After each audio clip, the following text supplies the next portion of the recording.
اور نالج کا جو تھوڑا بہت ہمارے اندر دماغ میں تھا اس کا اخراج زیادہ ہو رہا ہے، نکل رہی ہیں وہ ساری چیزیں دماغ سے۔ تو دوستو تھوڑی سی افسوسناک سی خبر تھی، دکھ بھری خبر تھی، مجھے اچھی نہیں لگی تو اس لیے میں نے آپ سے شاید شیئر کیا، اور شاید آپ کو بھی دکھ ہوگا کہ آج ہماری ترجیحات بریانی اور شورما بن گئے نہ کہ کتابیں۔ بہرحال شروعات کرتے ہیں اپنے اور آپ سب کے فیورٹ ڈوز سے، یعنی سچ سویرا کا ڈیلی ڈوز۔ ویسے تو آپ نے دیکھا ہوگا، سنا ہوگا کہ بہت ساری دنیا میں جب بات آتی، کچھ تصاویر بھی جب آتی کہ جہنم کا دروازہ، لیکن آج ہم آپ کو سیر کرا رہے ہیں اس جہنم کے اس دروازے کی، کہاں یہ ہے اور اس کو کیوں جہنم کا دروازہ کہا جاتا ہے۔ جہنم کا دروازہ یا دور دراز ترکمانستان کے صحرائے قراقرم میں واقع دروازہ گریس، یہ جو گیس گریٹر ہے، آگ کا مسلسل جلتا ہوا گڑھا زمین کے نیچے 30 میٹر یا 100 میٹر تک گہرا جو ہے وہ جاتا ہے۔ یہ قدرتی گیس کے میدان سے گھرا ہوا ہے اور مہم جوئی اور سیاحوں کے لیے بحث کا موضوع رہا ہے۔ منفی معذرت کے ساتھ منطقی وضاحت کی طرف آتے ہوئے یہ خیال کیا جاتا ہے کہ 1971 کے آس پاس اس سوراخ میں سوویت یونین کا تیل گرا تھا، نتیجاً ایک مسلسل جلتا ہوا سوراخ تھا، جس کی وجہ سے اس کے قریب گڑے لوگوں کے لیے انتہائی خوف اور تعجب تھا۔ ان کئی سالوں میں کسی نے گڑھے پر چڑھنے کی ہمت نہیں کی، یہاں تک کہ ایک دن نیشنل جیوگرافک کے گرانٹی مسٹر جارج کورنس نے اسے نیچے اترا اور انہوں نے جو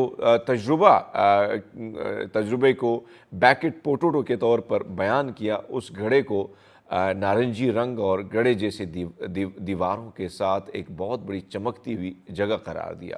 ایک طرف انتہائی اتار چڑھاؤ نے اسے مریخ کی یاد دلائی۔ حال ہی میں حکومت نے 5 دہائیوں سے جلتے ہوئے گڑھے کو ختم کرنے کا اب فیصلہ کر لیا، لیکن بہرحال اب آپ اندازہ لگا لیں کہ سیاحوں کے لیے یہ بہت بڑا جو ہے، سیاح آتے ہیں، تصویریں کھینچتے ہیں اور طرح طرح کی باتیں بھی، طرح طرح کی متھ جو ہے وہ بھی بنے ہوتے ہیں مختلف چیزوں کے حوالے سے۔ اب آپ کو لے کے جاتے ہیں گھروں میں گھس کر، یہ عجیب قسم کا ملزم ہے جسے پکڑا گیا ہے، اس کا کام چوری کرنا نہیں ہے بلکہ ایک عادت ہے، اور یہ اپنی عادت سے مجبور ہے، اور وہ عادت کیا ہے کہ گھروں میں گھس کر یہ جوتے سونگھنے والا شہری گرفتار ہو گیا ہے۔ شمالی یونان میں ایک جج نے ایک ایسے شخص کو 1 ماہ کی سزا سنائی جو اپنے پڑوسیوں کے گھر میں گھس کر ان کے جوتے سونگھتا تھا، جس سے مکین پریشان تھے۔ 28 سالہ یونانی شخص نے تھیلاسکونیکی میں ایک عدالت کو بتایا کہ وہ اپنے رویے کی وضاحت قاصر ہے، جس کی وجہ سے اسے بڑی شرمندگی ہے۔ اس نے کہا اس کا قانون توڑنے یا کسی کو نقصان پہنچانے کا کوئی ارادہ نہیں تھا، جبکہ پڑوسیوں نے بھی گواہی دی کہ اس نے ان حرکتوں کے دوران کبھی کبھی جارحیت کا مظاہرہ نہیں کیا۔ شہری کو 18 اکتوبر کو صبح سے پہلے جو ہے تقریباً 15 کلومیٹر کے فاصلے پر چھوٹے قصبے سینڈوس سے گرفتار کیا گیا تھا۔ پولیس اس وقت جب بلائی جب پڑوسی شہری نے صحن میں اپنی فیملی کے جوتے سونگھتے ہوئے اسے پایا۔ اب یہ شخص دیکھیے گا، ویسے میں کہتا ہوں کہ بھائی صاحب اس کو، کہ یہ ایک نشہ ہے، اس میں کوئی شک نہیں، لیکن اس کو یاسر کے جوتے اس کو سونگھنا چاہیے، پھر اس کو ہم بتا دیتے ہیں کہ بھائی صاحب پتہ لگ جائے گا آپ کو۔ بہرحال آپ کو پتہ ہے کہ بہت سارے لوگ سمت بونڈ جوتے، یہ عجیب قسم کا ایک نشہ ہے جس میں لوگ مگن ہوتے ہیں۔ ریڈ فورٹ غار تو ویسے آپ نے دیکھے ہوں گے، یہاں پہ بھی اسلام آباد میں بھی بڑے مزے، پرانے بدھا کے وقت کے کچھ غار ہیں جو آپ دیکھ سکتے ہیں E11 سے جب آپ آگے کی طرف جاتے ہیں۔ لیکن دنیا کے پراسرار مقامات میں شمار ہونے والی افسانوی ریڈ فلوٹ غار زمین میں 200 میٹر سے زیادہ پھیلی ہوئی ہے اور قدرتی طور پر چونے کے پتھروں سے بنائی گئی ہے۔ چونے کے پتھر کے اس غار کو اکثر قدرتی فنون کا محل کہا جاتا ہے۔ اس کی وشدار زیادتی تشکیلات کے ساتھ ڈریگن پیگوڈ جو ہے، کرسٹل پیلس کے نام سے اس کو مختلف چیمبرز اس کے ہیں، اور آپ